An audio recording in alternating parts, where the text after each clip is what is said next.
নমস্কাৰ tips of মিডুললৈ স্বাগতম জানাইছো এইখিনিতে আপোনালোক জনাবলৈ লৈছো যে মোৰ চেনেলটো যিসকলে সাবস্ক্ৰাইব কৰা নাই আপোনালোকে সাবস্ক্ৰাইব কৰিব লগতে বেল আইকনটো দবাব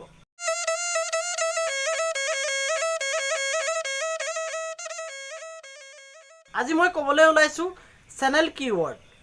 এই কিৱৰ্ডটো ক'ত দিব পাৰি এই কিৱৰ্ডটো দিলে কি হয় আপোনালোকে দেখিছেনে কিবা এটা ভিডিঅ' আপুনি যেতিয়া সাৰ্চ কৰিবলৈ ইউটিউবত তাত লিখি লৈ সাৰ্চ কৰিব কিছুমান ভিডিঅ' অটোমেটিক্যালি আহি যায় যেটো আপুনি বিচৰাই নাই হেবোৰ ডাঙৰ চেনেলৰ যিবোৰ ভিডিঅ' সেই ভিডিঅ'বোৰ আহি যায় তলৰ পৰা ওপৰলৈ আপুনি চাই যাব কিছুমান ভিডিঅ' প্ৰথমতে আহি যায় এই ভিডিঅ'বোৰ কেনে ধৰণে আহে ইউটিউবে কিয় এবোৰ সাজেষ্ট কৰে ইটোৰ পিছত হিটো ভিডিঅ' আহি থাকে এই বস্তুটো আপুনি বিচাৰে নেকি আপোনাৰ চেনেলৰ ভিডিঅ'বোৰ অহাটো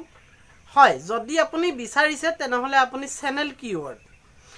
কিৱৰ্ডটো আপুনি তাত বহাই থব লাগিব অৰ্থাৎ লিখি থব লাগিব আচ্ছা কোড লিখিব লাগিব কেনেকৈ লিখিব লাগিব মই দেখাইছো হ'ব পাৰে সৰু টিক্স কিন্তু এই টিপছটো আপোনাক সহায় কৰিব চেনেলটো গ্ৰো হোৱাৰ ক্ষেত্ৰত ক্ৰম ব্ৰাউজাৰত গৈ ডেস্কটপ মোডত খুলি ল'ব ইউটিউব চেনেলটো কাষ্টমাইজ চেনেলত গুচি যাব তাৰ পিছত এনেকুৱা এখন ইন্টাৰফেস দেখি পাব এখন আপোনাৰ লোড হতে অকমান সময় ল'ব লোড হোৱাৰ পিছত এখন চাৰ্ট আহিব আপুনি বাওঁফালে তললৈ আহক এটা সেটিংছৰ চিন একেবাৰে তলত এইটো এই সেটিংছৰ চিনটোত গলে আপোনাৰ এনেকুৱা এখন চাৰ্ট আহিব আপুনি চেনেলত যাব এতিয়া চেনেলত গল এই বেসিক ইনফো ইয়াত গলে আপুনি দেখিছে এটো কান্ট্ৰিৰ নাম দিবলৈ কৈছে আপুনি যিখন দেশত বাস কৰে সেই দেশখনৰ নামটো দিয়ক আমি এতিয়া ইন্ডিয়াত আছো গতিকে এইটোত ক্লিক কৰি লৈ ইন্ডিয়া দি দিম তললে আছে ইন্ডিয়াটো এয়া ইন্ডিয়া বিচাৰিছো এটো ইন্ডিয়া পালো এতিয়া ইয়াত কিৱৰ্ড দিবলৈ কৈছে এই কিৱৰ্ড গিটা আমাৰ চেনেলটোৰ কাৰণে এটো কিৱৰ্ড গতিকে ইয়াত আমি কিৱৰ্ড দিম কিৱৰ্ড গিটা মই দি লৈছো মোৰ চেনেলটোৰ নাম মই দি লৈছো টিপছ অফ মিডল আৰু তলতেই এন্টাৰ চিনটো আপুনি পিটিকি দিলে হি কিৱৰ্ড হৈ গল এন্টাৰ চিনটো এটো এনে ধৰণে আপুনি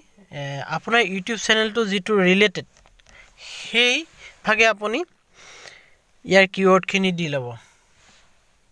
মই যেনেকৈ মোৰ চেনেলটোৰ নাম দিছো ইউটিউব আৰ্নিং ইউটিউব টিপছ এনেকুৱা খিনি আপুনি চেনেলটো ৰিলেটেড আপুনি ব্লগাৰ হলে ব্লগিংৰ ওপৰত দিব বলে ডেইলি ব্লগ বাকি এতিয়া আপুনি এখিনি ফিলআপ কৰাৰ পিছত এটো ফিলআপ কৰি লৈছো মই যিকিটা কিৱৰ্ড দিছো ইয়াতকৈ আপুনি বেলেগো দিব পাৰিব চেনেলটো কি ক্যাটাগৰী হয় হেতুৰ ওপৰত ডিপেন্ড কৰিব এটো হৈ গল এতিয়া হু সাইডে এটা সেভ বুটাম আছে কেনসেলটোৰ কাখত যদি মোৰ টিপছবোৰ ভাল লাগিছে তেনেহলে আপুনি আপোনাৰ বন্ধুবৰ্গৰ সৈতে ভিডিওটো শেয়াৰ কৰক আৰু সাবস্ক্ৰাইব কৰক আৰু বেল আইকনটো দবাই থওক আৰু কিবা জানিব লগা থাকিলে কমেন্ট কৰিব ধন্যবাদ